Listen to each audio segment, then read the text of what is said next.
we can go right ahead and talk about how the Dallas Mavericks might have made a mistake and rejected Jalen Brunson twice. Now, let's break down exactly the history with Jalen Brunson. So, Jalen Brunson came from Villanova, phenomenal school, produces phenomenal college basketball athletes, and they produce a lot of great NBA athletes.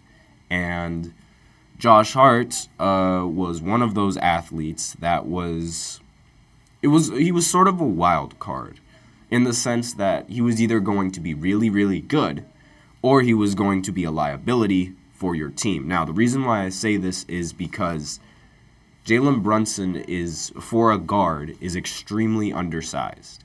Being 6'1", despite that he is the same height as Donovan Mitchell, they're both incredibly undersized for being guards at their position, given with how much taller the guards have become. And regardless, the average height for point guard is usually 6'3" in my opinion. So they are undersized, and being undersized makes you a serious problem on defense because you are going to be mismatched practically every single time. And if the defender forces, and if the offense on the other side decides to switch, force you to switch and force you to guard probably their best player, you're screwed because 9 times out of 10, that player is going to score on the weak defender.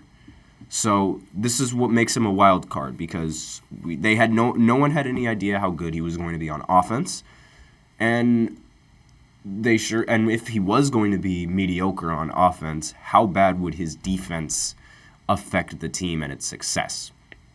Well, he never had to really worry about that question because he was able to play well at the right moment. Now, Jalen Brunson was he started out with the Dallas Mavericks. I'm just going to pull up his career numbers right now, just what he averages, because I don't know off the top of my head what he averages. I'm not a freak.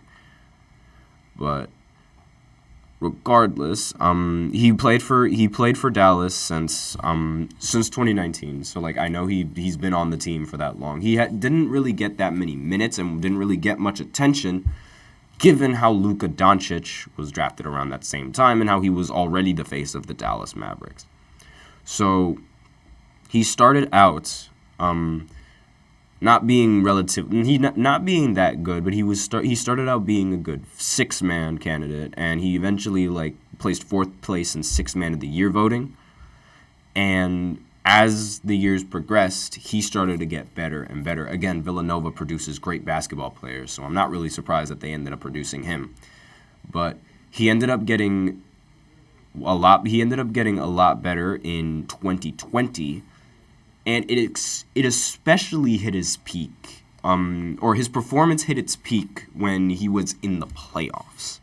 Now, the playoffs are They could make or break a player's career, and in this instance, these playoffs made Jalen Brunson's career. I remember watching this playoffs vividly. It was the first time that the Dallas Mavericks were ever able to make a deep playoff run without getting eliminated by the Clippers in the first round, and that actually happens a lot of times now that I think about it. Dallas getting owned by the Clippers, but regardless, Jalen Brunson showed up in the playoffs and straight up performed. He was shooting, towards that year that I mentioned earlier in 2021, he was shooting the best field goal percentage in the paint.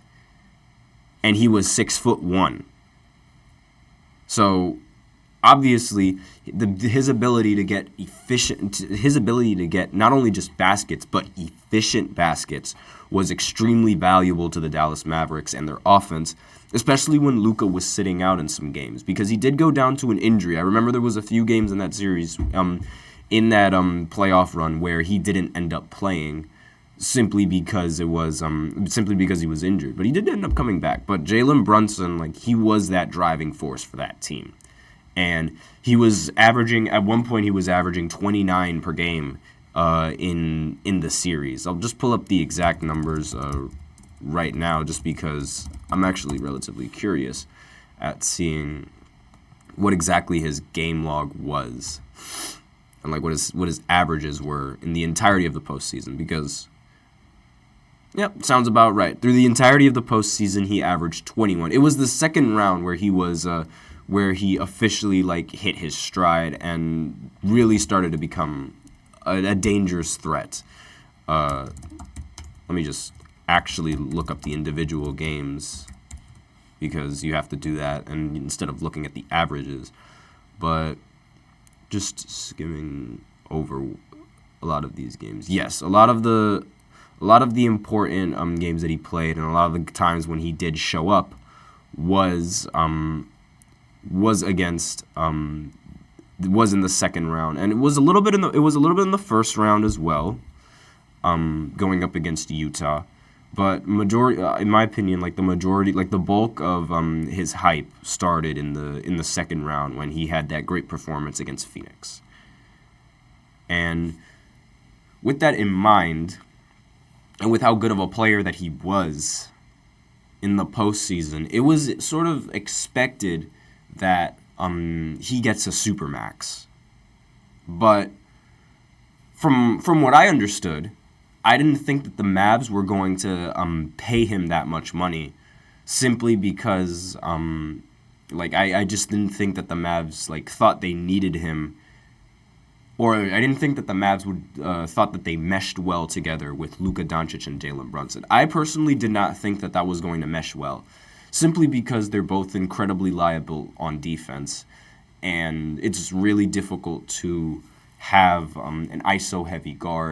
ISO-heavy guards run the offense. So I was a little bit, was not a big fan of that offense long term, and with how those two players were going to mesh properly in that ISO ball system. From my understanding, I thought it was that, and the fact that they didn't want to pay him so much money as the reasoning for why Brunson ended up going to New York. But no, it turns out that Brunson actually wanted to stay on Dallas, and he even offered that Dallas extends him for 4 years for only $55 million. Now, this is to put this in perspective, this is about half the price of his 4-year, $104 million contract he has with the Knicks. So he was willing to not get paid an extra $50 million just to play for the Dallas Mavericks. That honestly goes to show you how good of an organization the Mavs really are. They really know how to treat their players, and the players seem to really like to play for the Mavs. And again, it's the fact that they rejected him for so cheap. I knew that they were able to pay him, but let me rephrase that. I didn't know that they were able to pay him in a way that would satisfy him, because $55 million for somebody like him and for the type of caliber player that he is, that is extremely cheap. And it's so cheap that I'm extremely surprised that the Mavs rejected him twice with this offer, because you're essentially getting a 30-point per game scorer that can perform in the playoffs for just $55 million for 4 years. And the contract wasn't broken down simply because this was just word from Jalen Brunson's mouth. So I don't know exactly how that contract was going to be constructed, but assuming that it's like an even division between 55 for 4 years, that would mean that he would have seen approximately $13.7 million after year one, assuming that it's split evenly. Again, the details behind these are they're not entirely, the details behind this this contract are unknown simply because it was never signed. So if it was, like, again, that is a huge drop in the amount of money that he would be making compared to what he eventually decided to do, which was go to the Knicks, who offered him up the most money.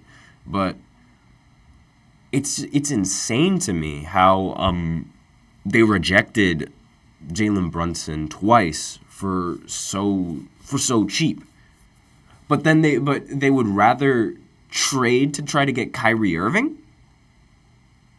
Like, one isn't adding up with the other. I disagree with like before I agreed with how the Mavs handled the situation, and I think that letting him go was sort of the best step for both of them, simply because Jalen at that point, it was time for him to spread his wings. He was clear-cut too good to be a second option for the Dallas Mavericks, and it was his time to lead a team and be the face of a team. I thought that was a good move, just not a good move, but I thought it was like the best, like for the best of both teams and for the best of both parties. Like, he lets the Mavs let him walk. He goes on and gets a much better contract from a team that desperately needs him. And he takes this team he either takes this team to new heights or he takes this team to new lows, like Jordan Poole. And he ended up doing the latter of what Jordan Poole decided to do. So I didn't think it was seen as bad. But now that this new information was leaked about how much they could have been paying Jalen, I completely disagree with this. Like, I completely disagree with all of it, because they would you're telling me you'd rather deal with Kyrie Irving and pay Kyrie Irving more than someone like Jalen Brunson, who's humble, who doesn't bring any problems, who brings just as much on the offense and also brings just as much on the defense, if we're going to think critically now. But again, it's like, it seems that like that was just dumb in my personal opinion, because they would have been able to keep Jalen Brunson, and they wouldn't even have to worry about trading for Kyrie Irving and worry about losing all of that valuable asset that they ended up losing in the Kyrie trade. It ended up working out for them in the end, I guess, but still, like, Kyrie Irving on the squad. You guys know how I feel about Kyrie Irving. Not a big fan of Kyrie. Much rather have Jalen Brunson as the guard rather than Kyrie Irving. And in some more news, like, while we are on the subject of, like, the Mavs, like, not being able to know that, or not knowing how Jalen Brunson would develop on the team, there was also news about how Doc Rivers allegedly asked Kawhi Leonard if there was a chance that he could be a Clipper without getting Paul George, because Doc Rivers believed that Shai Gilgeous-Alexander was going to be a star, and that he would be a valuable asset for the Clippers, and that he didn't want to include him in the trade package to get Paul George. Because at that time, if the Clippers get Paul George, they get Kawhi Leonard. But again, Kawhi Leonard is like, he's very clear when he talks and he doesn't sugarcoat things. So he said, get Paul George and you get me. So they sort of went with the more guaranteed option rather than sticking with Shai. But I will say it is like it is an interesting, like, what if scenario. Like, what if either of those teams, like, stuck with their gut and went with the players that they drafted? Like, we could see like a completely different league right now, where LeBron is still the best player. But still, like, we could see like a completely different league in just off of those tiny changes. Just those tiny changes. But that's all I wanted to say for this segment. We're out of time, so my old heads, get ready. We're talking about Michael Jordan in the second segment. We're going to talk about the No Bull Tour. So basically, it's a tour by a bunch of former Bulls players. And the No Bull is short for, I'm sure you guys know exactly what it means, but I can't say it on the live stream. So you can connect your dots there with your speculations. But I'm going to talk about that tour and what exactly it is after this short break, and I will see you guys until then. I feel like I'm losing my mind. Is everybody in the world blind? Please, Lord, give me a sign.